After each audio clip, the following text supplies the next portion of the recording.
Alhamdulillahirabbil alamin wassalatu wassalamu ala asyrafil anbiya'i wal mursalin nabiyina maulana Muhammadin wa ala alihi wa sahbihi ajma'in amma ba'du.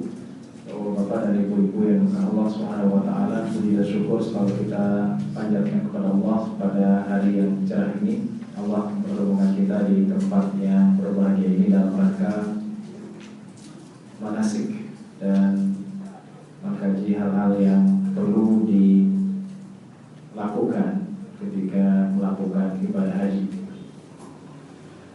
Juga kita bersyukur kepada Allah Subhanahu wa taala atas limpahan karunia dan nikmatnya sehingga kita diberikan kesehatan, diberikan umur dan dapat mengikuti bimbingan ini insyaallah sampai akhirnya, dan insyaallah Bapak dan Ibu dapat pergi ke tanah suci. Amin ya rabbal alamin. Salawat dan salam semoga selalu tersampaikan kepada junjungan kita, penuntun kita Nabi Muhammad SAW serta para keluarga, sahabat, tabi'in dan seluruh pengikutnya yang senantiasa menapaki jejaknya dan mengikuti sunnah-sunnah.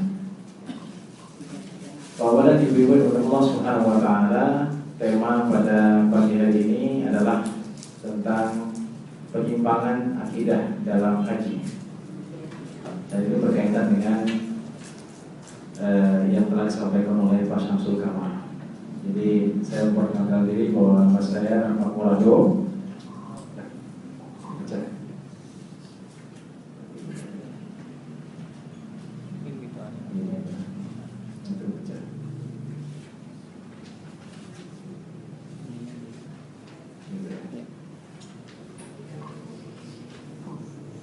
Saya tinggal di Depok 2. Di sini ada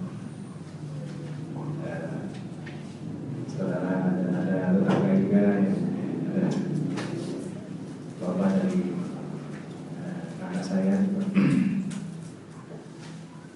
Jadi insyaallah pada kesempatan ini saya sudah lama, maksudnya kalau ditanya kondisi terbaru tentang haji saya tidak tahu. Kondisi terakhir tentang tanah suci mungkin Ustadz Ali yang baru kemarin baru tahu, tapi alhamdulillah saya melakukan ibadah haji itu ketika saya masih umur 20 tahun, tahun 2002. Ketika itu saya berangkat dari Mesir ke Jeddah menggunakan kapal laut, ya, karena kita ya mahasiswa gitu ya. Biayanya kalau naik pesawat mahal itu bisa sampai $700, tapi dengan kapal laut cukup dengan sekitar $100 atau $150 sudah pulang pergi. Alhamdulillah. Jadi insyaallah pada sesi ini kita akan membahas tentang penyimpangan akidah dalam haji. Mengapa ada penyimpangan? Karena bisa jadi kita belum mempraktekkan akidah itu dengan tepat, atau ada hal-hal yang di dalam kehidupan kita menganggapnya biasa padahal itu mistis gitu. Tidak ada dalilnya dari Al-Quran dan hadis. Jadi yang pertama yang kita lakukan seperti yang tadi mungkin telah disampaikan oleh Ustaz Syamsul Kamal, yaitu kita harus ikhlas. Jadi kita benar-benar melakukan ibadah haji itu untuk mencapai ridha Allah Subhanahu wa taala.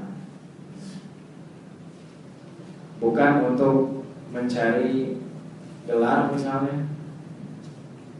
Nanti kalau saya sudah pulang dari haji, saya kan dipanggil Pak Haji. Semua orang akan hormat kepada saya. Nanti kan kalau saya sudah haji lebih mantap, karena saya di sini adalah kepala daerah ataupun kepala kelurahan. Kalau ada haknya di depan, ya, itu akan membuat saya lebih gagah gitu ya.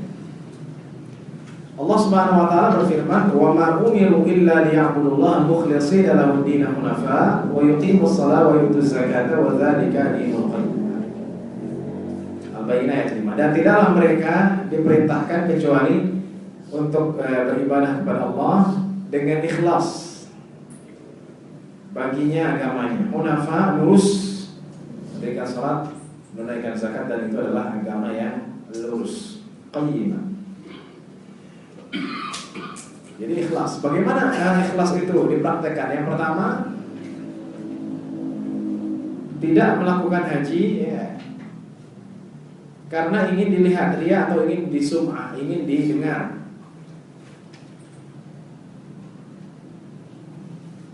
Karena ingin didengar dia Pak Haji, gelarnya Pak Haji. Dulu kalau di Mesir Bu ya Pak, itu kalau orang pulang dari haji ditulis di depan rumahnya hajja ila baitillah fulan, ya, telah pulang haji, telah pergi haji si fulan, ya, ditulis di depan rumahnya. Nah, itu bukan di kota Kairo, tapi di daerah-daerah seperti Suhaj ataupun pedalaman kota-kota Mesir yang lain. Itu namanya bisa dikatakan ria, bisa saja kalau dia memang ingin disebut sebagai orang yang haji ataupun ria. Karena Nabi Muhammad SAW menjelaskan, man sam'a Allahu bihi wa man yura'i yura'illahu bihi. Barang siapa yang melakukan sesuatu untuk didengar, maka Allah akan membuka aibnya. Dan barang siapa yang melakukan sesuatu untuk dilihat, maka Allah akan perlihatkan kepadanya hal tersebut. Ya. Nanti hari kiamat akan dibuka aibnya bahwa si fulan sum'ah, ya. Sum'ah itu dari sama'ah, dengar, sum'ah ingin didengar, ya. Ria itu artinya dari ro'a, artinya ingin dilihat, ya. Ria dan sum'ah kedua-duanya adalah bagian dari hal yang bertentangan dengan tauhid atau akidah Islam. Akan dibuka aibnya bahwa si fulan, engkau mengapa pergi haji? Karena aku ingin didengar sebagai Pak Haji, ingin disebut nama Pak Haji. Bahwa kenapa engkau melakukan haji? Karena aku ingin dilihat sebagai Pak Haji. Jadi ini ria dan sum'ah ini sebenarnya banyak kejadiannya, bukan hanya pada haji ataupun ibadah seperti haji, umroh, tapi juga ibadah-ibadah lain. Ini jangan sampai kita melakukan haji ingin sum'ah ataupun ria.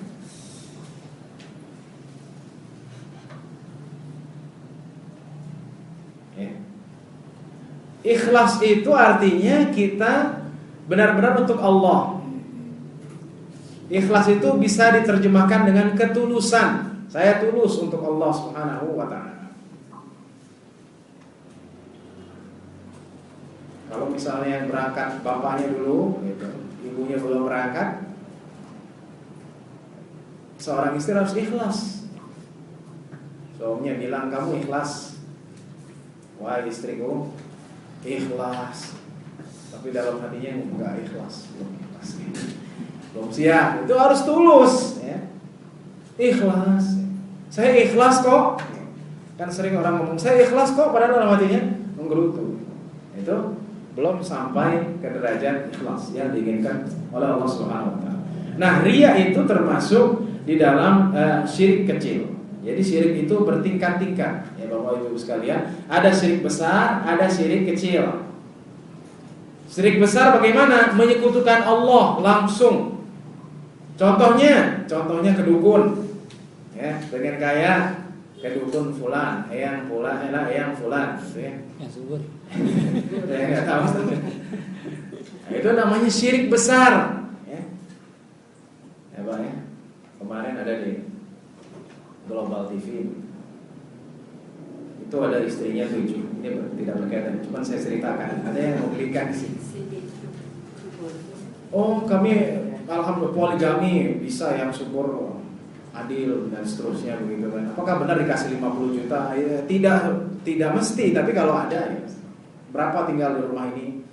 60 orang katanya, karena di situ dibawa orang tuanya, kemudian cucunya segala macam. Ada satu dari istrinya, ini yang penting saya sampaikan. Tidak ada kaitan, cuman ini berkaitan dengan agama, ya. Kata seorang istrinya, kenapa sih kami digugat begitu? Kami akan mengajukan gugatan kepada yang itu. Kami poligami tapi kami fine saja gitu. Terus dia mengatakan, Aagim saja poligami dan dia punya manajemen kolbu.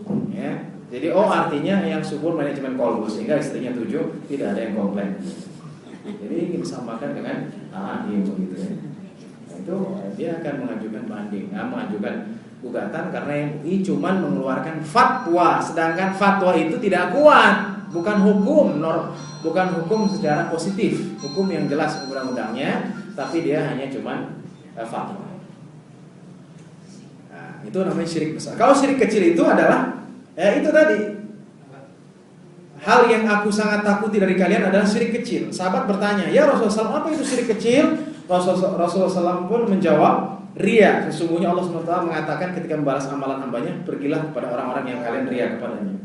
Jadi nanti pada hari kiamat kalau kita melakukan suatu ria, melakukan sesuatu karena orang, nanti hari kiamat pergi ke fulan karena kau melakukan itu karena fulan. Ya, kita nyumbang nih. Cuman ingin disebut suami kita dermawan. Nah, nanti kalau saya nyumbang, nanti suami saya benci saya. Akhirnya nyumbang. Nanti pada hari kiamat suruh datang ke suaminya minta ke dia, minta balasannya ke dia tidak akan mendapatkan balasan. Jadi kita harus benar-benar ikhlas, termasuk di dalamnya haji. Ini sekali lagi masalah niat. Kita niatkan untuk Allah Subhanahu wa Ta'ala. Bukan karena macam-macam, bukan karena orang lain.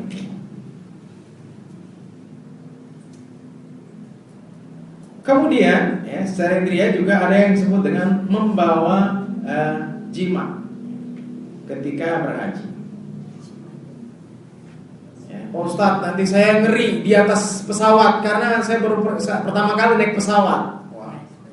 Ya udahlah, saya bawa jimat aja. Ini jimat dari mana, Pak? Jimat ini sudah diturun-temurun dari nenek moyang saya. Nah, akhirnya dibawa jimat itu. Jimatnya bisa berupa kalung, atau yang lain-lainnya. Rasulullah bersabda, mantra jimat jampi-jampi adalah syirik. Jadi mantra, kemudian jimat, kemudian jampi-jampi adalah syirik.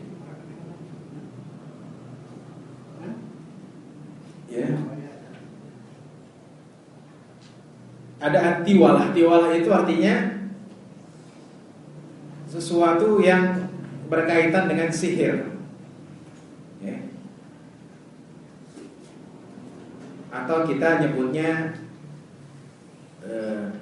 jimat agar suami tetap sayang istri.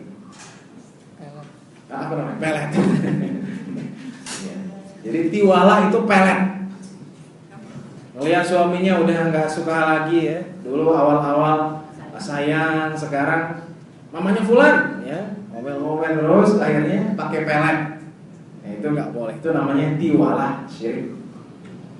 Ya. Orang menikah itu kan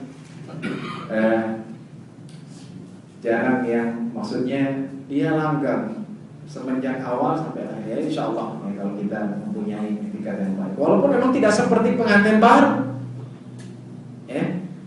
tidak seperti pengantin baru. Ini ada, nah ini ada yang menikah ketika 100 tahun.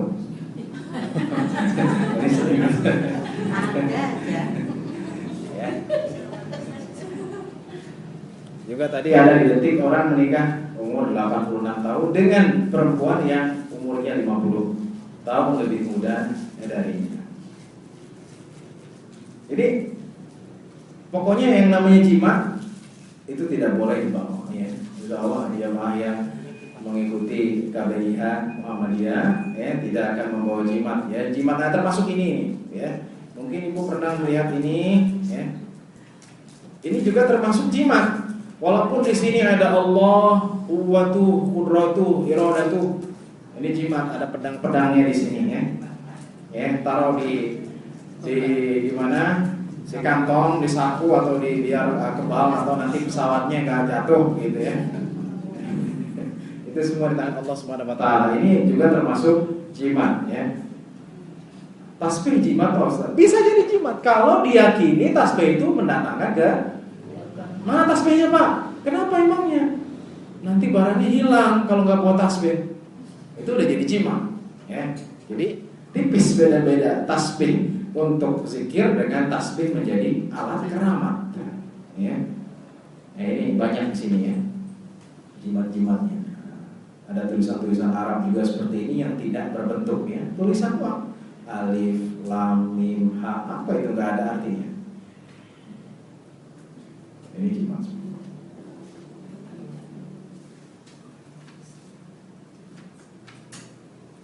Nah ini juga. Nah, ini kan Arab semua. Ini bukannya Arab, Ustaz. Ini Arab. Cuma nama nggak ada artinya. Bukan ayat Quran. Ada angka-angkanya ya 19, 26 kayak togel aja. 21 gitu. Ya, ini juga Jibril ya. Insya Allah jamaah di sini tidak akan melakukan seperti itu. Jadi ya, ini penting sampaikan ya, karena mungkin banyak orang di luar sana masih meyakini ya, jangankan ini Bu ya, nggak usah jauh deh jimat ya. Tempat kecelakaan aja dijadikan tempat keramat. Mana tuh? Uje meninggal ya, nabrak pohon, bukan datang ke kuburan malah datang ke pohonnya. Ngapain coba? Nah, itu MUI bilang begini, kemudian Trans 7 juga meliput dalam khazanah gitu ya. Cuman ada yang komplain katanya Wahabi. Bukan Wahabi atau bukan, itu masalah akidah. Ya, kemudian wirid-wirid syirik ya. Wirid-wirid syirik ini ya bisa dikategorikan dengan mantra-mantra. Di sini misalnya wahai hamba Allah yang sudah meninggal, tokoh agama, tolonglah kami karena Allah, barangkali kami bisa mendapatkan keutamaan dari Allah. Jadi aghisuna, berilah kami pertolongan. Jadi tidak boleh meminta kepada orang yang mati. Ya. Di sini orang yang sudah meninggal dunia. Sekarang orang ziarah kubur. Nah, itu tadi, kalau dia tidak punya akidah yang benar, jadi haram. Orang datang ke kuburan doa boleh nggak Bu? Boleh. Tapi sekarang orang datang ke kuburan minta ke kuburan, boleh nggak? Nggak boleh. Tahun 99 saya ketika mengikuti dakwah di Yogyakarta, pelatihan bahasa Arab. Kemudian pada suatu hari kita berjalan ke gunung dekat Jogja, di kaki gunung. Ada orang-orang pada bawa ransel, banyak, sekitar puluhan. Kemudian saya menanyakan, ini mau kemana Pak? Itu mau ke atas. Ada apa di sana? Ada kuburan. Mau ngapain di sana? Kami mau nginep 7 hari 7 malam. Kenapa nginep 7 hari 7 malam di kuburan, bukan di hotel? Ya, mau minta berkah. Nah, ibu-ibu kalau disuruh milih minta nginep di kuburan sama di hotel, pilih mana? Di hotel. Ini di kuburan 7 hari 7 malam ngapain coba? Nah, itu. Jadi orang penuh di kuburan, masjidnya kosong. Baca Qurannya di mana? Memang nggak boleh Pak Ustaz. Baca Quran di mana saja. Cuman memang tidak ada hadis yang menunjukkan atau menjelaskan ada baca Quran di kuburan. Kalau doa ada. Kalau baca Quran tidak ada.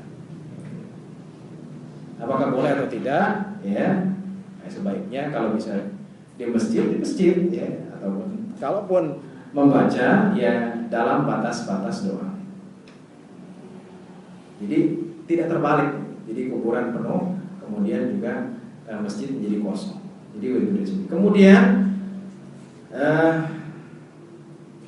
mengusap kain Ka'bah dan batu Ka'bah yang tidak tertutup kainnya. Ya. Jadi kainnya ini diusap-usap. Ya.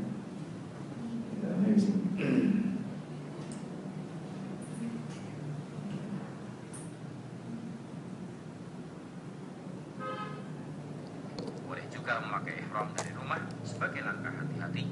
Bila sampai seluruh miqat cukup mengucapkan niat manasik. disunatkan bagi lelaki membaca talbiyah dengan suara keras. Sirih, bagaimana layaknya seorang muslim salam. Bila tidak bisa menyalami, sunnah menyalaminya dengan berzikir, beristighfar dan berdoa yang dikehendaki, atau membaca Al-Quran tanpa mengangkat suara dengan doa khusus, sebagaimana yang dilakukan sebagian orang, karena yang demikian orang lain dalam. Bila sampai, jangan menciumnya, sallallahu alaihi wasallam. Seperti ini ya. Jadi di atas mengusap-ngusap ya, Ciumnya atau mengusapnya seperti yang dilakukan. Tembok Ka'bah tidak ada. Ya, yang diusap itu apa, Bu? Sudah belajar kan? Hajar Aswad ya, dicium. Tapi kalau judron ini tidak diusap. Itu ada nanti orang-orang yang tinggi-tinggi besar-besar. Jadi ibu dan bapak tolong jangan terlalu memaksakan ya. Karena posisinya seperti ini pokoknya harus nyium Hajar Aswad. Kalau tidak kira-kira tidak bisa, maka tidak ada masalah mengisyaratkan dari jauh saja. Ya, karena orang-orang ini mereka juga berkelompokan. Ya.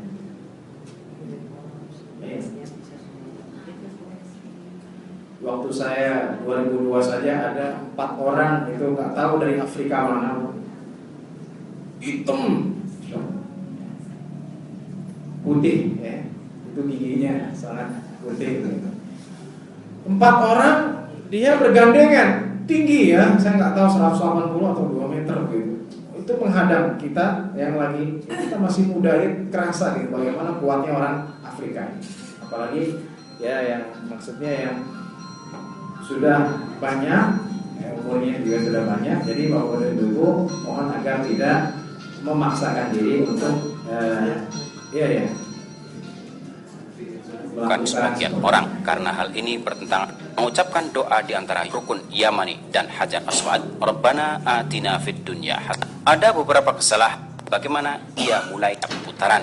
Disunahkan rommel, yaitu lari-lari dengan langkah sebanyak 7 putaran di antara rukun Yamani dan Hajar Aswad, Rabbana atina fid dunya hasanah wa fil akhirati hasanah. Ini Hajar Aswad, ini rukun Yamani. Inilah yang 2 yang diusap, yang lainnya tidak. Jadi Hajar Aswad yang depan, yang sebelumnya disebut rukun Yamani.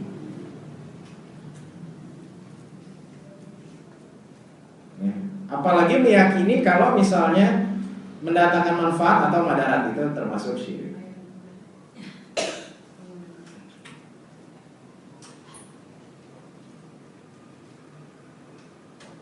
Sehingga Umar bin Khattab juga ketika mencium Hajar Aswad, beliau mengatakan, "Inni a'lamu annaka hajarun la tadurru wa la tanfa'u laula anni ra'aitu an-nabiy sallallahu alaihi wasallam yuqabbiluka ma qabbaltuka."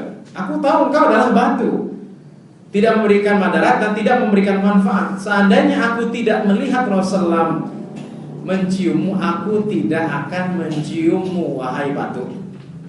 Jadi kita kalau beribadah itu harus ada unsur mengikuti, mutaba'ah, ya. Karena kalau tidak ada unsur mengikuti, itu bisa menjadi syirik, bid'ah, tapi yang lebih parah syirik. Tapi hal yang dicontohkan itu tidak menjadi syirik. Contohnya menyium batu. Kalau dalam logika manusia, ngapain sih nyium-nyium gitu ya? Daripada nyium batu lebih baik nyium. Ya bisa diteruskan, nyium anak. Kok batu dicium-cium? Tapi ini karena ada unsur mutaba'ah, mengikuti. Ya, sama orang dibilang, kenapa sih kamu sujud-sujud bukannya tanah? Iya memang tanah, tapi ini dicontohkan oleh Rasul, maka tidak menjadi syirik. Contoh lagi, ada namanya puasa bulan purnama. Jadi 13, 14, 15 itu Rasulullah SAW berpuasa. Namanya Iyamul. Kalau tidak ada hadis tersebut, maka bisa jadi syirik. Oh, kok puasa gara-gara bulan purnama? Kenapa? Rasulullah SAW mencontohkan. Jadi nggak jadi syirik. Sebaliknya kalau ada praktek yang tidak ada perintahnya atau tidak ada tuntunannya, itu bisa jadi syirik, bukan bid'ah lagi. Ya, itu yang berbahaya. Ya, jadi seperti itu.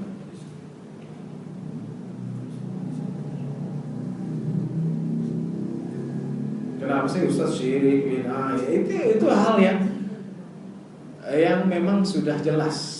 Kalau yang namanya tabarruk, mengambil berkah dengan sesuatu yang tidak pernah Rasulullah SAW ajarkan mengambil berkah pada hal-hal tersebut, itu syirik. Ya, mengambil berkah dari hal-hal yang tidak dicontohkan. Ya. Seperti tadi, yang diajarkan cuma Hajar Aswad dengan rukun yamani, mengusapnya ini temboknya juga diusap, terus kainnya juga diusap-usap. Itu nggak ada. Itu bisa bid'ah. Kalau dia meyakini itu menjadi kekuatan, itu jadi syirik. Ya, ini Hajar Aswad ini rukun. Ini di dalam Ka'bah. Saya juga belum pernah tahu di dalam Ka'bah isinya apa.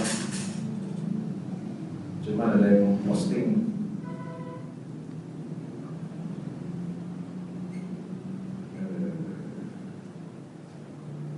Entah ini betul atau tidak. Jadi A'udzu billahi minasyaitonir rahmanir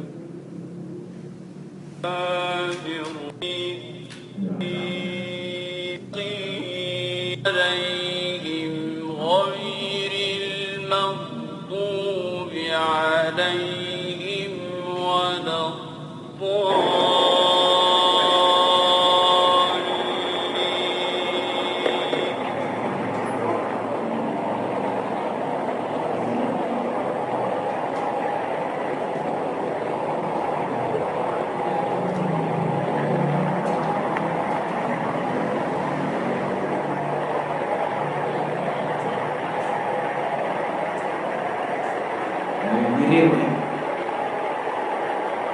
ya seperti ruangan, seperti masjid lah kira-kira dalamnya.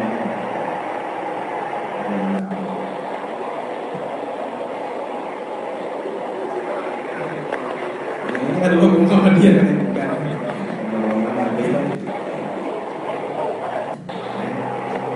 Jadi yang boleh masuk Ka'bah itu cuma keluarga raja doang, ya.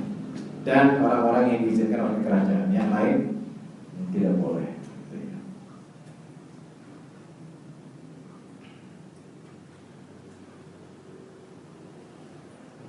Kemudian tabaruk dengan makam Ibrahim. Ya, makam Ibrahim sekali lagi bukan makamnya Nabi Ibrahim, bukan. Ya, makam Ibrahim itu artinya tempat berpijaknya Nabi Ibrahim ketika membangun. Ya, jadi Nabi Ibrahim naik begitu di atas batu, ya. Jadi itulah disebut dengan makom dan menjadi tempat sholat. Ya, jadi tidak boleh mencium-cium, ya. Gak ada tuntunan mencium-cium atau mengusap-usap, ya. Itu hal yang baru dalam agama. Ya, ini kata Atta juga. Saya tidak pernah melihat orang yang mengusap makom atau menyentuhnya. Apakah kau pernah lihat orang yang mencium makom? Tidak ada orang yang diangkat. Nanti tidak ada orang yang mempunyai ilmu, kata Ibnu Jurayj, yang pernah mencium makom bahkan menyentuhnya. Oh, kesentuh enggak? Kalau itu enggak masalah, ya. Sebenarnya disentuh-sentuh gitu, diusap-usap itu tidak ada. Jadi yang diperintahkan adalah sholat di makam Ibrahim. Ini dari Ibnu Zubair. Ibnu Zubair melihat mengusap-usap makam. Kemudian dia melarang mereka dan berkata, sesungguhnya kalian tidak diperintahkan untuk mengusap, sesungguhnya kalian diperintahkan untuk sholat. Di makam itu gambarnya seperti ini. Jadi setelah tawaf, sholat di makam di sini. Iya. Wajib. Sunnah. Ya, kalau bisa dilaksanakan karena itu sunnah muakkad. Baik. Nah, ini juga sering memaksakan diri untuk naik Jabal Arafah atau Jabal Rahmah dan meyakini akan mendapatkan jodoh karena naik di atasnya. Kenapa sih kamu haji? Saya belum dapat jodoh. Terus pokoknya saya targetnya ke Jabal Rahmah biar dapat jodoh. Tidak boleh. Karena semua tempat wukuf adalah Arafah, ya. Keutamaannya sama, tidak ada yang dibedakan. Karena di sini dulu ketemu Nabi Adam dengan Siti Hawa. Ya, tidak boleh meyakini hal tersebut. Kalau naik Jabal Rahmah pasti dapat jodoh. Tapi benar kok Pak Ustaz? Nah, bagaimana nih? Tapi kok benar Pak Ustaz? Jadi dalam agama belum tentu yang benar itu diridhoi Allah. Belum tentu yang nyata itu diridhoi Allah. Maksudnya gimana? Maksudnya ketika saya bilang Jabal Rahmah itu tempat jodoh, kemudian saya yakin naik Jabal Rahmah dapat jodoh, akhirnya benar dapat jodoh, itu nyata, tapi tidak ada tuntunannya. Belum tentu diridhoi Allah Subhanahu wa Ta'ala, ya. Pak Ustadz, ya, dukun itu nggak boleh ya, pergi ke dukun. Iya nggak boleh. Tapi yang dikatakan dukun itu betul. Ya, saya setiap bulan ketemu dukun, ya, bilang begini. Kamu nanti istri kamu begini, nanti usaha kamu begini. Setiap bulan ada yang setahun sekali ke dukun, ya, beramal untuk 1 tahun. Ya. Nah, jadi itu hal yang nyata mungkin terjadi, ya. Tapi itu tidak diridhoi Allah Subhanahu wa Ta'ala. Itu kaidah dalam beragama. Tidak semua yang nyata itu diridhoi Allah Subhanahu wa Ta'ala. Nyata. Ya.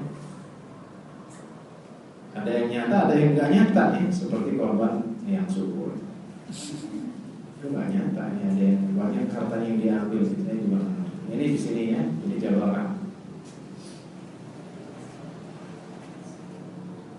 Ya, sekarang ada Mina Jalid, ya. Ada Mina Jalid dan Mina Qadim, ya. Itu yang permasalahan dalam fikih. Gimana Mina Jalid? Mina baru, ya. Yang pasti semua ini, ya, Arafah itu Mina, ini Arafah, tempat dimanapun itu wukuf. Jadi tidak mesti memaksakan ke sini. Tapi kalau memang posisinya di sini, ya nggak masalah. Selama tadi tidak meyakini kalau saya ke sini pasti dapat jodoh.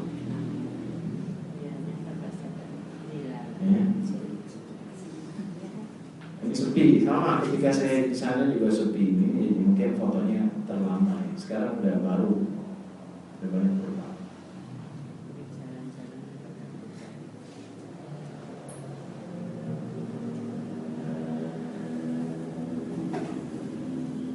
Jabal Arafah itu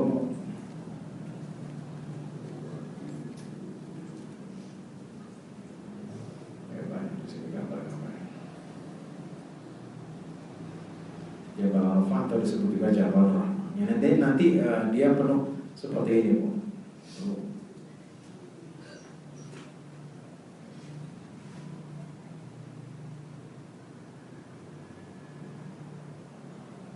Coba kalau kayak seperti ini gimana?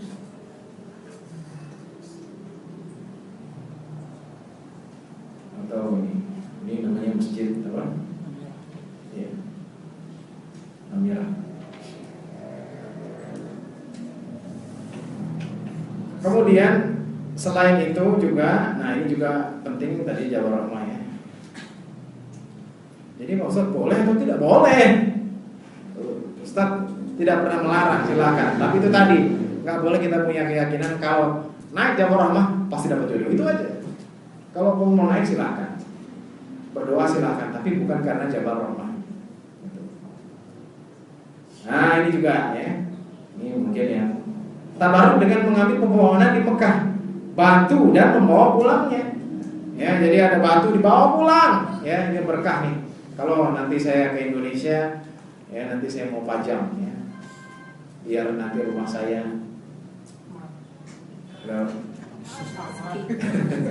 keramat begitu, ya, proses itu nggak boleh. Jadi negeri ini adalah haram, kata Allah, kata Rasulullah SAW, ya. Jadi tidak boleh ada peperangan, ya. Tidak boleh diambil tidak boleh diambil, dipotong durinya, diusir hewan buruannya, tidak boleh diambil itu potongnya barang temuannya, kecuali orang yang infokannya, tidak dipotong rumputnya, jadi nggak usah diambil, nggak boleh, kecuali izkhir, maka itu untuk pegangan besi. Izkhir itu satu tumbuhan harum, ya, itu wangian, ini boleh diambil, ini yang hanya boleh diambil di tanah suci.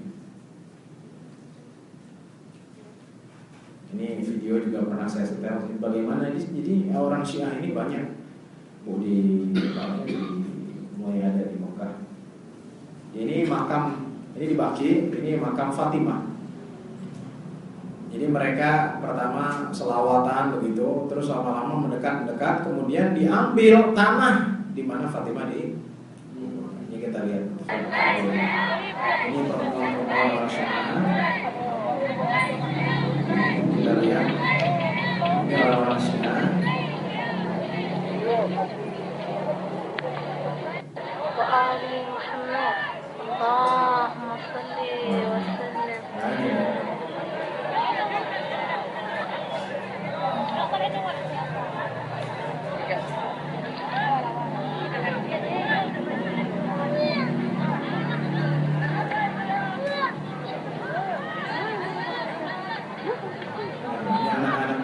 Syiah mulai mengambil batu-batu.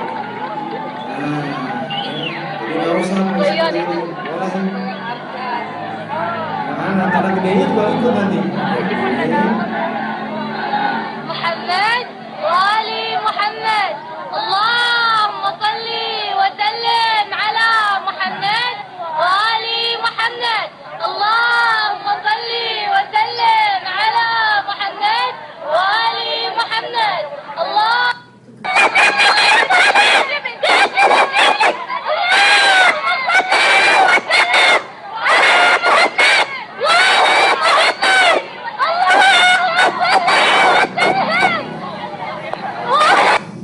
Kenapa perempuan ini berteriak? Teriaknya selawat kan bagus Pak Ustadz. Iya, selawat memang bagus, tapi ini ada maksud tertentu. Ya Allah, berikanlah selawat kepada Muhammad SAW dan keluarga Muhammad. Keluarga Muhammad SAW dalam pandangan orang Syiah itu cuman Ali dan keturunan. Jadi Ali, Fatimah, ibunya Khadijah Al-Kubra radhiyallahu anha, kemudian anak-anak Hasan Hussein, ya, kemudian Hussein punya anak namanya Ali juga yang terkenal dengan Zainal Abidin, dan seterusnya ada Imam 12. Itu jadi keluarga Nabi Muhammad SAW dalam pandangan orang Syiah Fatimah saja, Aisyah nggak dianggap, yang lain nggak dianggap.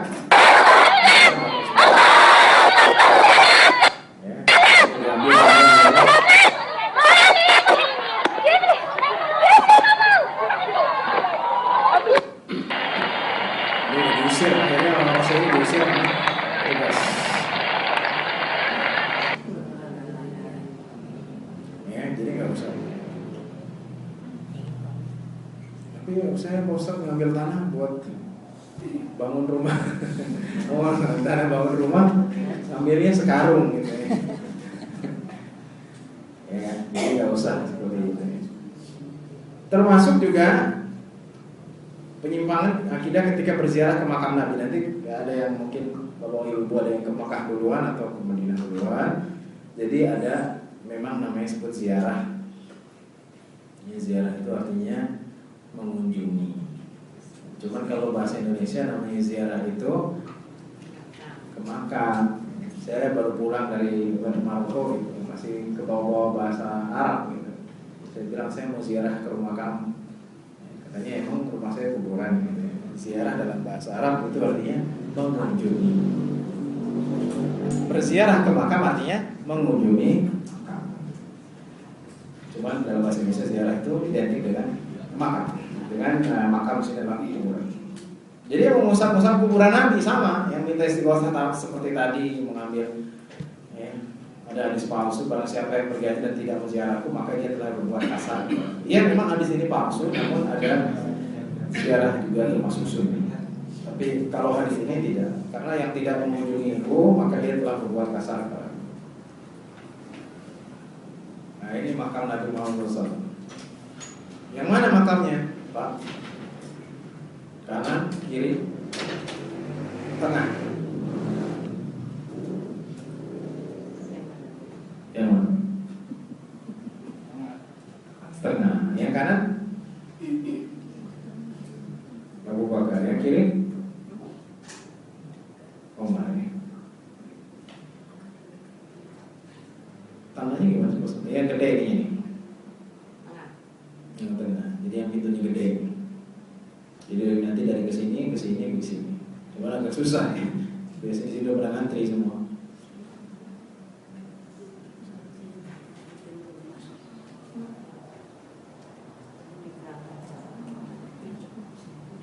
Jadi kita lihat.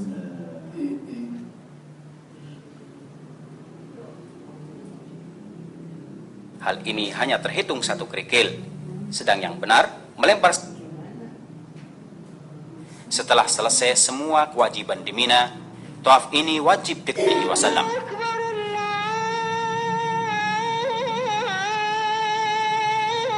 Dari 3 masjid yang dianjurkan untuk mempersiapkan bekal demi mengunjunginya.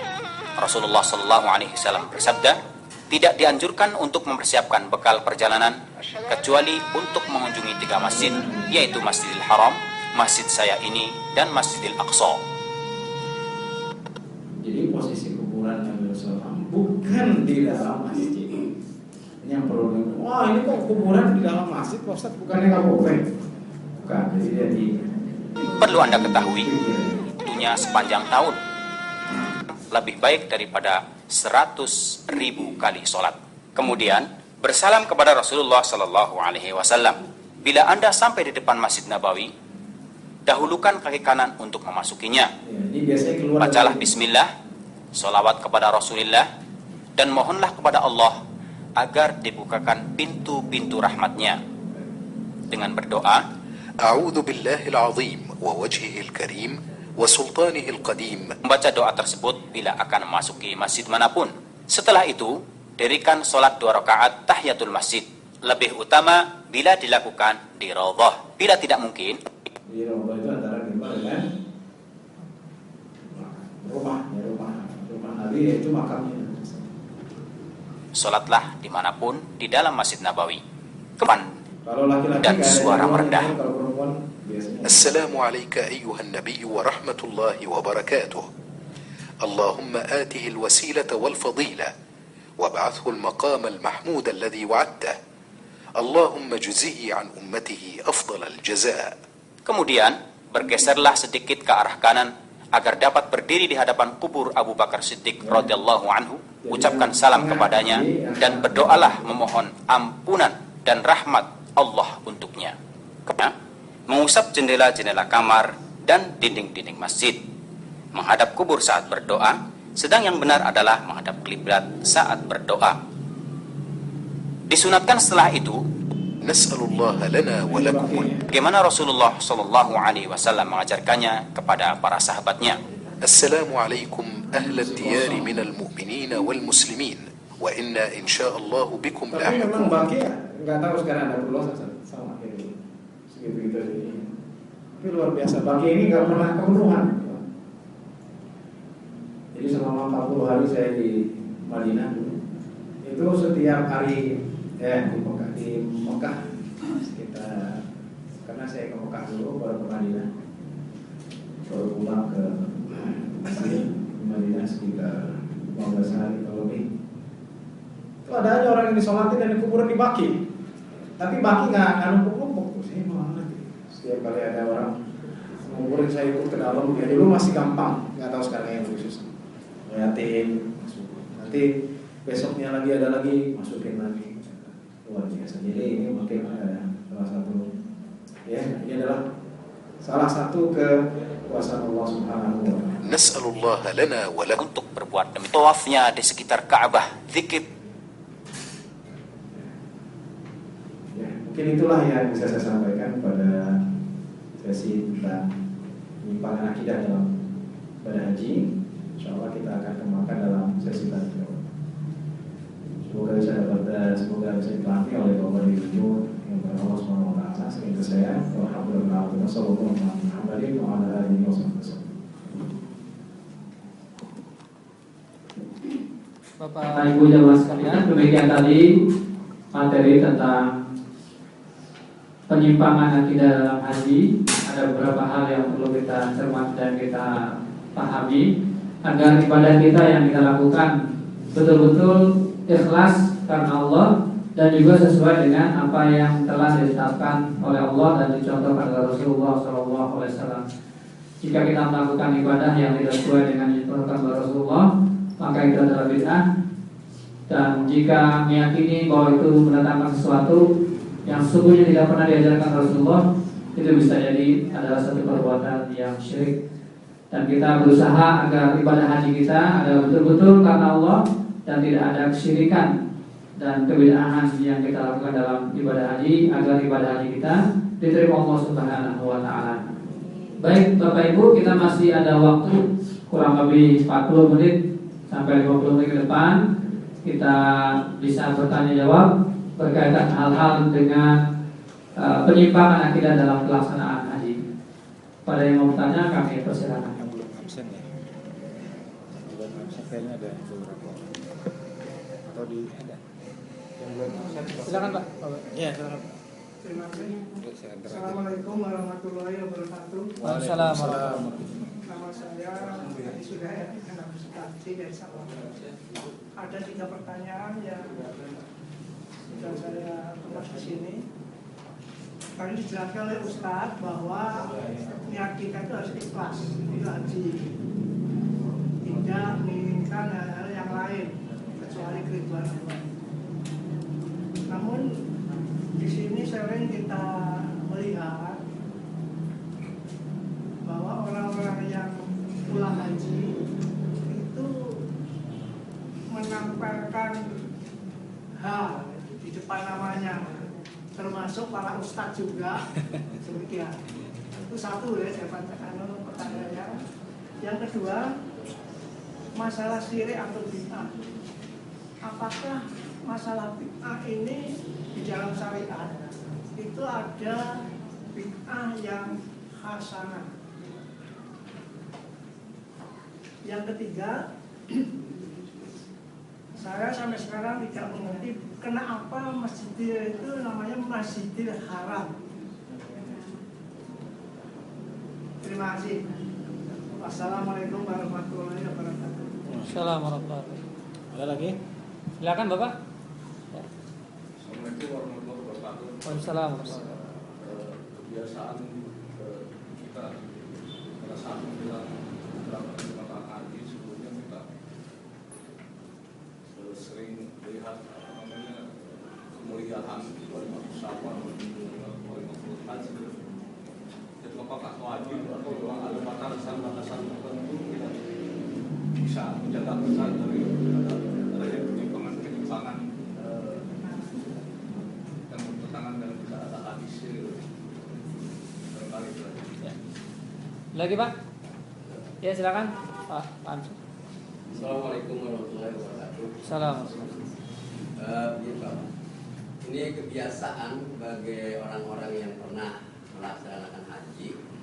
Kemudian di rumahnya itu suka ada apa yang membaca Yasin, tahlil, tahmid, dan doa. Apakah itu dibenarkan atau tidak di dalam agama? Terima kasih.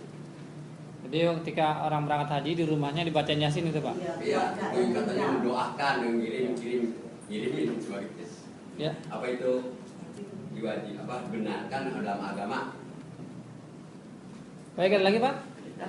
Silakan. 3 orang dulu Pak ya. Baik, yang pertama tentang gelar haji. Yang kedua, adakah bid'ah hasanah? Yang ketiga, kenapa nama masjid di Mekah Masjidil Haram? Kemudian tentang walimatus safar, walimatul hajj ya. Dan yang terakhir tentang baca Yasin, tahlil ketika saudara atau keluarganya pergi haji, di rumah dibacakan hal-hal seperti tadi. Kami persilakan Pak Ustadz untuk menjawab. Yang pertama adalah gelar haji. Kenapa Pak Ustadz pakai gaya termasuk saya? Ini mau diakuin, terus terang itu bukan dari saya. Cuman orang gitu mengucapkan haji selama tidak ria, entah dari mana, ini udah dari sistemnya mungkin Pak, bukan karena sistemnya dari sana ya, udah haji atau belum, akhirnya di KTP pun ditulis itu gelar H itu jadi seperti dia gelar yang bisa digandengkan dengan gelar akademis, misalnya profesor, dia udah haji, ada haknya. Jadi itu kembali kepada niatnya. Walaupun kalau memang di situ ada unsur ria, maka sebaiknya tidak dicantumkan. Yang pasti kalau dari dirinya saya Pak Haji ya itu jelas. Tapi kalau orang lain kadang menyebutnya, ya, selama kita tidak merasa bahwa diri kita adalah haji hebat, gitu ya, apalagi hajinya Haji 3 kali. Haji 3 kali, maka itu tidak baik. Jadi tergantung kepada niatnya. Tapi kasusnya apa bedanya di Mesir? Beda. Kalau di Mesir itu dia benar-benar dicat Pak, jadi cat hijau, ditulis pakai bahasa Arab ya lah, pakai bahasa Sunda. Gitu. Hajja ila baitillah, telah haji. Gitu. Kalau kita kan nggak ditulis di rumah, gitu. Hanya memang dia menjadi seperti penggandeng gelar apa saja, gelar akademik. Jadi itu biasa. Dan haji itu kembali kepada diri kita. Jadi kalau kita tidak mempunyai perasaan bahwa kita orang yang ingin dilihat atau dengar haji, maka tidak termasuk ria. Yang kedua adalah masalah bid'ah, apakah ada yang hasanah ataupun yang sayyi'ah. Secara tegas dalam hadis tidak ada.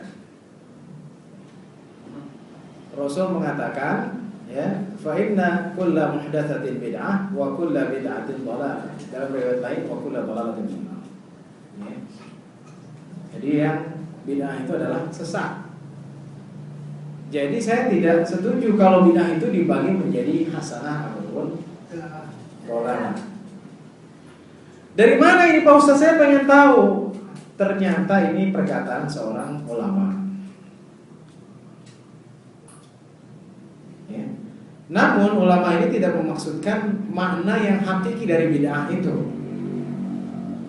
Abu Nuaim al-Asbahani dalam kitabnya Hilyatul Awliya meriwayatkan dari perkataan Imam Syafi'i. Al-bid'atu qisman. Bid'ah itu ada 2 bagian. Apa yang sesuai dengan as-sunnah, ya, maka dia hasanah. Adapun hal yang menyalahinya, maka dia sayyi'ah. Tapi ini bukan makna istilahi. Contoh, maksudnya bagaimana? Saya ingin penjelasan. Misalnya, baik. Begini misalnya, Umar bin Khattab, kita tahu bahwa Rasulullah pada masa hidupnya sholat tarawih cuma berapa kali Pak di masjid? 3 kali. Kemudian Rasulullah tidak sholat lagi di masjid, di rumah. Sehingga teman-teman kita sebagian Rasul aja di rumah kan cuma 3 malam, ya. Malam pertama ke masjid kedua, ke masjid ketiga, ke masjid keempat di rumah, ikutin Rasul. Nah, ketika Rasulullah wafat, ya, ketika itu Rasulullah mengatakan, ditanya, ya Rasulullah SAW, kenapa kok nggak sholat di masjid? Kalau Rasulullah, inni akhafu an yufradu alaikum. Aku takut menjadi wajib. Itu sebabnya. Ketika Rasulullah wafat, maka para sahabat bikin sholat sendiri-sendiri. Ya. Ketika itu Umar mempunyai pikiran, kenapa tidak dikumpulkan sebagaimana Rasulullah dulu mengumpulkan dalam masjid dengan satu imam. Akhirnya Umar mengumpulkan, ya, dipimpin oleh seorang sahabat, kalau tidak salah Ubay bin Ka'ab, dan Umar mengatakan, sebaik-baiknya bid'ah adalah ini. Nah, itu Umar tidak memaksudkan bid'ah dalam arti pengertian dalam agama, karena dalam agama yang namanya bid'ah sesat. Umar memaksudkan bahwa dulu Rasulullah SAW pernah melakukan berjamaah, kemudian meninggalkan jamaah karena takut turun kewajiban sholat tarawih di masjid. Ya Pak ya, itu sebabnya. Sekarang Rasulullah SAW sudah wafat, apakah masih ada ketakutan itu? Tidak ada rasa khawatir, karena maka Umar melakukannya di masjid bukan bid'ah, bukan. Itu hal yang sudah dilakukan Rasulullah SAW, dihidupkan lagi ya. Karena dulu takut turun wajib sholat tarawih di masjid, sekarang Rasulullah SAW sudah meninggal, sudah wafat, maka hilanglah kekhawatiran tersebut. Maka sholat tarawih di masjid full 30 hari bukan bid'ah. Jadi permasalahannya bid'ah atau bukan bid'ah. Itu saja. Bid'ah juga bermacam-macam, ada yang tinggi ya seperti tadi akidah, ada ibadah bermacam-macam, dan ada yang ini yang mungkin yang ada yang disepakati itu bid'ah, ada yang khilaf, ada perbedaan apakah itu bid'ah ataupun tidak. Coba ya. Ini bid'ah atau tidak, itu aja. Tapi kalau ini sahih atau hasanah, maka saya belum mendapatkan dari sabda Rasul. Yang seperti itu yang diambil ya, oleh teman-teman kita. Jadi bid'ah itu karena berdasarkan perkataan Imam Syafi'i ini, maka ada yang hasanah, ada yang sahih. Ya. Padahal itu bukan dimaksudkan bid'ah secara istilah. Jadi bid'ah itu ada yang muttafaqun ala bid'ati, yang sepakat itu bid'ah, ada yang ikhtilaf bid'ah. Ada bid'ah yang besar, ada bid'ah yang kecil. Itu aja pembagiannya. Kemudian Masjidil Haram kok namanya Masjidil Haram ya? Kenapa enggak Masjid Al-Falah ya? Kayak di Indonesia begitu masjidnya. Masjid An-Nur ya, Masjid As-Salam, Al-Haram. Masjidnya haram Pak Ustaz? Enggak haram ya. Haram itu dalam bahasa Arab artinya hurmah. Hurmah itu artinya kemuliaan, kehormatan ya. Tanah haram. Kenapa haram? Haram melakukan pertumpahan darah. Oh, berarti dia ada kehormatan. Enggak boleh. Haram untuk mengambil tumbuhannya. Oh, berarti enggak boleh. Itu namanya haram di situ ya. Jadi makanya disebut dengan Masjidil Haram karena letaknya memang di tanah haram. Di mana tanah haram ini mempunyai hukum tertentu yang berbeda dengan yang lainnya. Salah satunya tanah haram ini tidak boleh ditempati oleh non-muslim. Itu Pak Arab di Pak Ustaz ada orang-orang barat itu di Jeddah. Ya banyak orang-orang barat non-muslim, tapi di Haramain itu hanya orang muslim, tidak boleh orang yang non-muslim. Jadi nama Masjidil Haram, yang satu Masjid Nabawi ya. Sebenarnya Masjid Nabawi itu baru. Dulu namanya Masjidul Rasulillah, Masjid Rasulullah. Masjid Nabawi sekarang terkenal Nabawi karena memang Nabi SAW tinggal di sebelahnya. Jadi Masjidil Haram artinya masjid yang ada di tanah haram. Bukan yang haram. Kalau masjid haram nggak boleh masuk gitu. Maaf Ustaz, karena pertanyaan saya di sana itu kan tanah suci gitu. Iya, itu maksudnya haram itu suci. Iya, tanah suci gitu. Itu kita terjemahin suci, padahal hormah itu tadi kemuliaan gitu. Cuman kita suci. Kenapa suci? Ya karena tidak boleh sembarangan gitu. Bukan berarti tanah suci itu nggak ada kotoran, bukan. Tanah suci itu harus dihormati lebih daripada yang lainnya. Itu maksudnya. Tanah suci itu artinya tanah di mana Rasulullah ya pernah hidup di situ. Tinggal di Mekah, tinggal di Madinah, itu namanya tanah suci. Ada batasannya, Pak. Jadi nggak semuanya. Madinah luas, nggak semuanya. Ada batasannya. Ini haram, daerah haram. Itu Rasulullah telah menentukannya. Sampai mana batasannya itu? Ya. Jadi suci, hormat itu dalam kata haram, tanah suci. Kemudian walimatus safar apakah wajib? Tidak wajib. Sunnah? Tidak juga sunnah.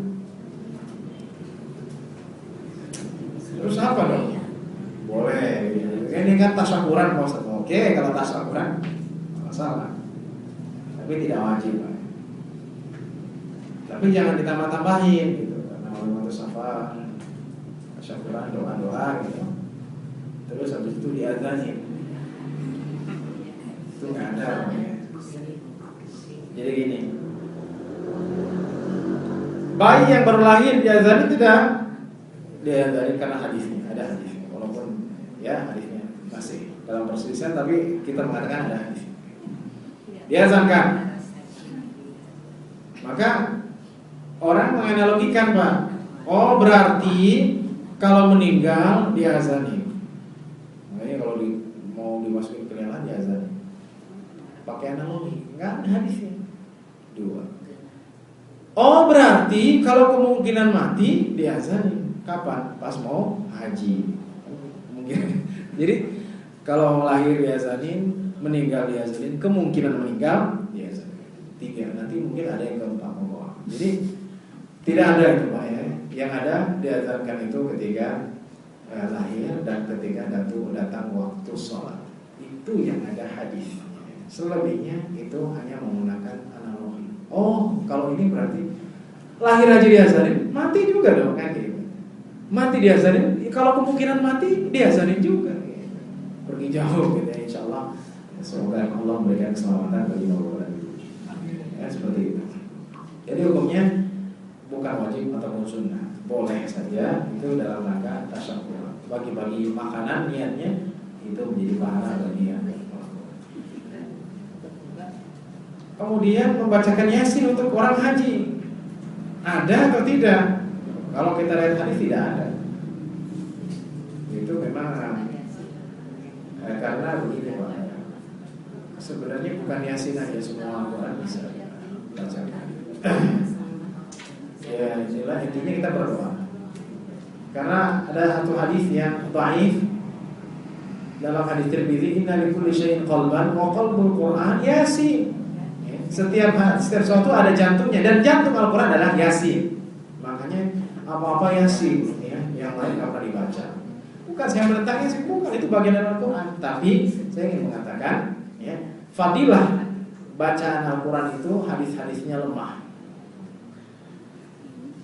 Cuman beberapa. Pertama ayat kursi, kedua surat Al-Baqarah, ketiga Ali Imran, keempat Muawwidzat, Qul Falaq, kelima Al-Kahfi.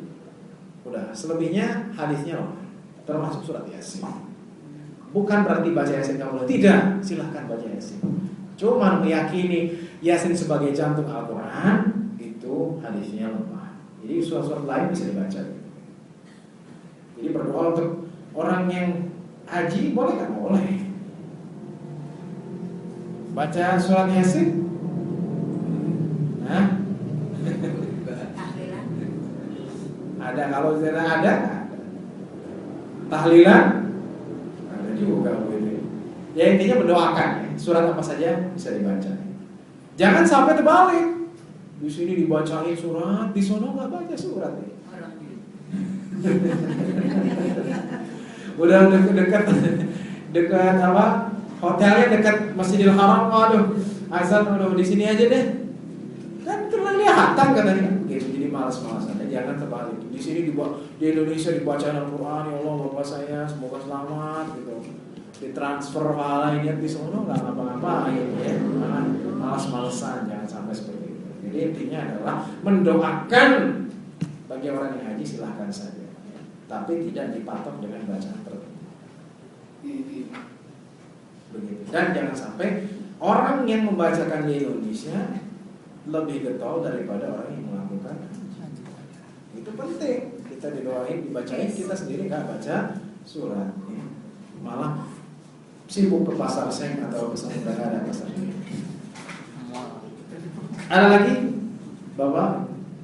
Silakan Bapak Ibu, ada yang mau bertanya lagi? Masih ada waktu 30 menit lagi. Silakan Ibu. Bismillahirrahmanirrahim. Assalamualaikum warahmatullahi wabarakatuh. Waalaikumsalam warahmatullahi wabarakatuh. Yang saya tanya Pak mengenai kami ini Pak, apakah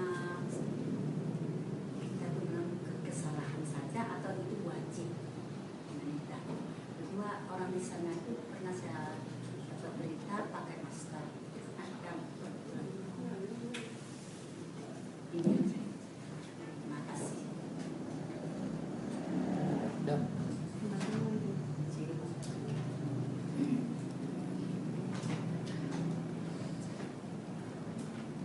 Ada lagi?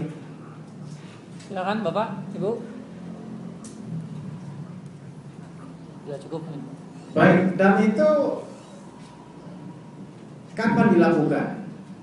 Pertama kalau dia melakukan kesalahan, misalnya laki-laki yang tidak boleh pakai tutup kepala, dan gunting kuku, dia malah gunting kuku. Yang kedua, dan itu juga dilakukan ya, bagi orang yang melakukan haji dengan tamattu. Jadi orang yang melakukan haji tamattu itu pasti bayar dam, termasuk saya dulu. Ya, atau yang disebut dengan hadyu ya. Haji dam itu kan dia kalau orang haji tamattu seharga domba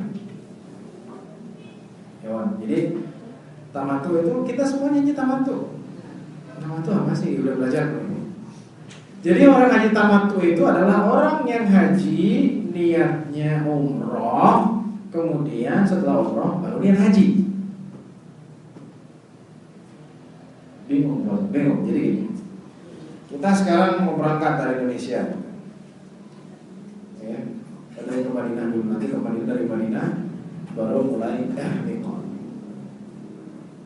baru ke Mekah umroh dulu kan. Nah itu niatnya umrah dulu. Setelah tawaf, sa'i, tahallul, udah itu halal segala sesuatu ya, sampai hari tarwiyah, hari ke-8 baru niat lagi, niat haji. Itu namanya haji tamattu.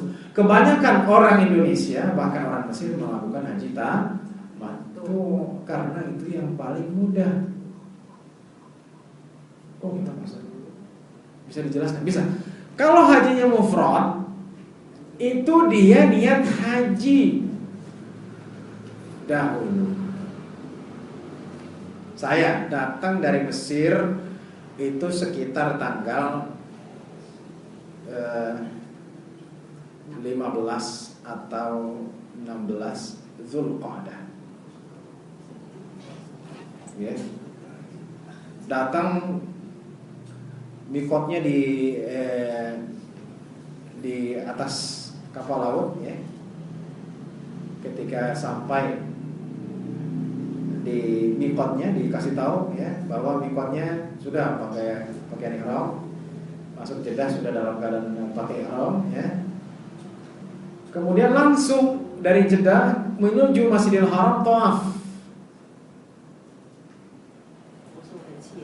Tawaf, kemudian sa'i, tahallul. Setelah itu boleh pakai pakaian.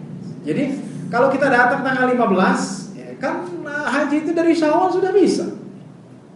Zulqa'dah saya datang kemudian niatnya karena tamattu, saya umrah dulu. Setelah umrah bebas itu dari tanggal 16 sampai tanggal 8 Zulhijjah.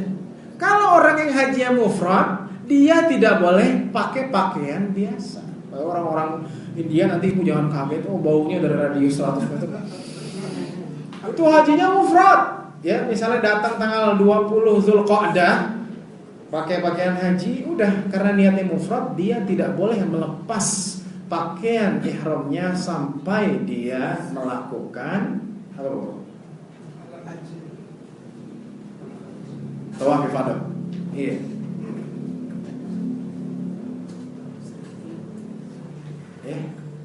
Sampai dia melakukan itu atau sampai melakukan Jumratul Aqabah. Bayangin dari tanggal 20 sampai tanggal 10 kira-kira bau nggak tuh badan? Makanya haji mufrad jarang orang yang melakukan karena lebih berat. Harus terus pakai baju itu ya. Banyak kan orang tamattu. Nah, orang yang tamattu bayar dam. Itu ketentuan Rasulullah ya. Saya nggak tahu Nah, karena dulu kita, kalau saya mahasiswa, jadi karena tidak bisa bayar dam, maka saya faman lam yajid fasiyamu thalathati ayyamin fil haji wa sab'atin idza raja'tum. Modal saya cuma 500. 300 bayar ibadah haji ya, buat transportasi dan lain-lain, rusum namanya. Kemudian $150 untuk tiket kapal laut, selebihnya $50. Nggak cukup ya, akhirnya saya bayar damnya puasa 3 hari di tanah suci ketika haji dan 7 hari di Mesir. Ya, jadi nanti ada yang tugas. Jadi dam itu bagi orang yang tamat wajib bayar dam, dan apabila ada pelanggaran dia wajib membayar dam. Ya, seperti tadi misalnya pakai masker, termasuk bayar dam atau tidak?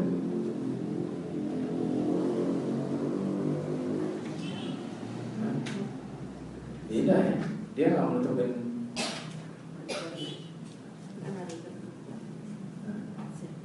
Harus wajib ini. Kalau memang dia karena alasan sakit, nggak masalah.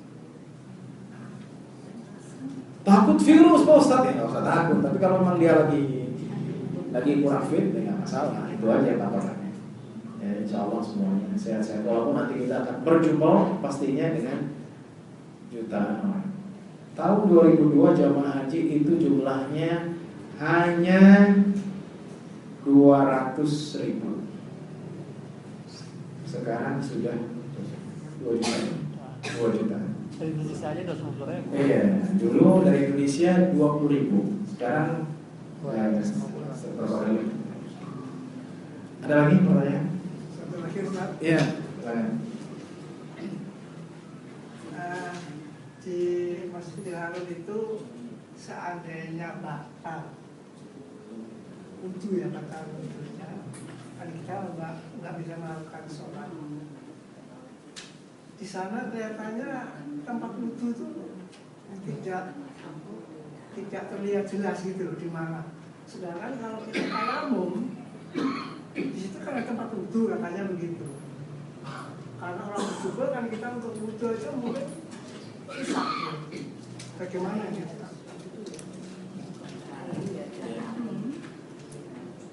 Jadi penyebab orang tayamum itu ketika tidak ada air. Udah air ya wudhu aja. Kalau mencari susah. Kalau dia tidak dapat air, Ya tayamum. ya tayamum. Kalau memang dia susah gitu. Tapi kalau dia tahu, ada temannya ditanyakan dulu. Tapi kalau memang sudah tidak tahu, betul-betul dalam kondisi yang wah semuanya muter ya. Boleh. Ya, tapi kalau lengang ya nggak masalah. Ya kita cari apa. Tapi kan nanti kalau tawaf wudhu susah tuh. Ya, wah jubel-jubel mau nanya seorang juga udah disikut duluan begitu. Kata ya, saya nggak apa-apa. Ada lagi? Ya, sekarang. Assalamualaikum warahmatullahi wabarakatuh. Assalamualaikum. Jadi pada umumnya ibu-ibu ya, biasanya rambutnya rontok. Untuk dikenakan juga. Jadi harus ada unsur kesengajaan. Kalau rambutnya rontok dari Indonesia, kena dam terus dong. Oh ini rontok guys. Jadi ada unsur kesengajaan. Dirontokkan. Jadi bukan rontok, dirontokkan. Kalau nggak sengaja, oh saya Pak Ustadz nggak sengaja malam-malam sama istri saya, sulit jadinya. Seperti orang yang puasa lupa. Saya itu. Tuh, jadi kalau misalnya orang melakukan hubungan suami istri dalam ibadah haji, maka hajinya batal dan harus mengulangnya di tahun yang akan datang. Iya Pak, ada lagi? Jadi di luar dari tema ya, kalau memindahkan kerangka mayat itu ada kesalahannya. Pindahkan kuburan. Lokasi lama, kemudian mau diusul. Oh iya. Itu nggak ada ya. Secara fikih luas-luas saja, itu maksudnya tidak ada ketentuan. Biasa aja dipindahkan lagi. Dipindahkan lagi. Dengan syarat dipindahkan ke tempat yang lokasi makam. Dan bukan makam orang non muslim. Itu aja. Tapi nggak ada khusus. Tadi tentang musyrik ya. Seandainya orang itu sebelum berangkat dia sudah melaksanakan musyrik, misalnya ikut ini, setelah itu dia kan misalnya dapat panggilan jenayah. Itu bagaimana cara untuk dosa-dosa? Jadi begini, Allah Subhanahu wa taala berfirman dalam surah An-Nisa ayat 48, Innallaha la yaghfiru an yushraka bihi wa yaghfiru ma duna dzalika liman yasha' wa man yushrik billahi faqad iftara itsman 'azima.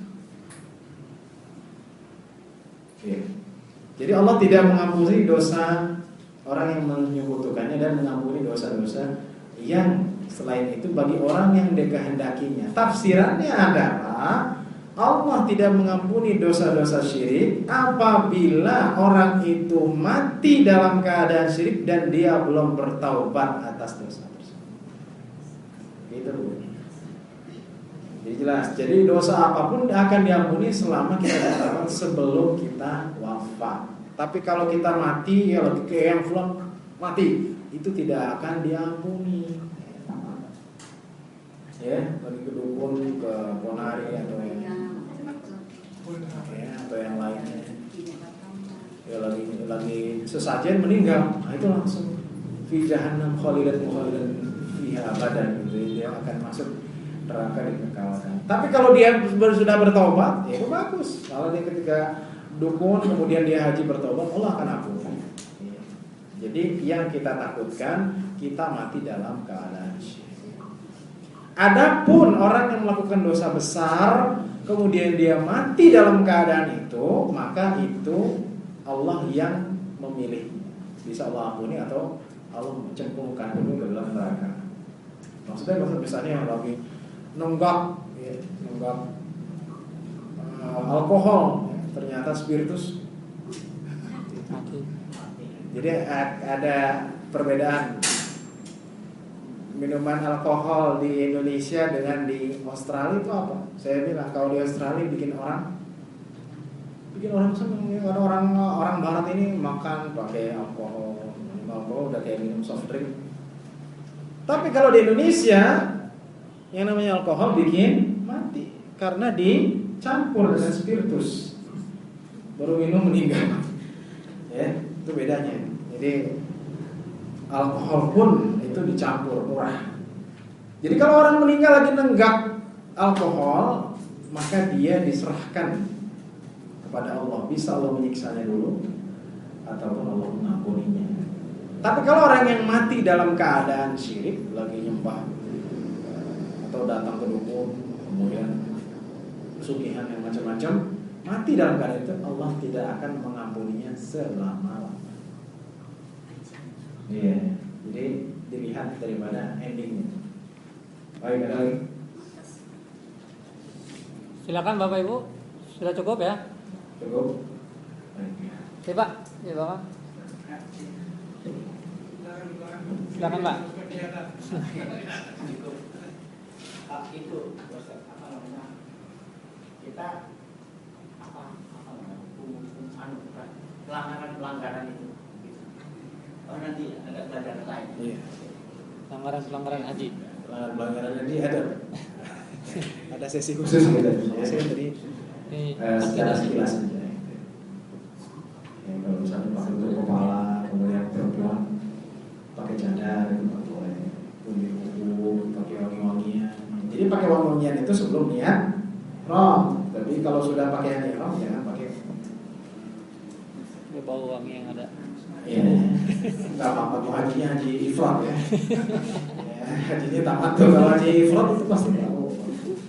Jangan kaget.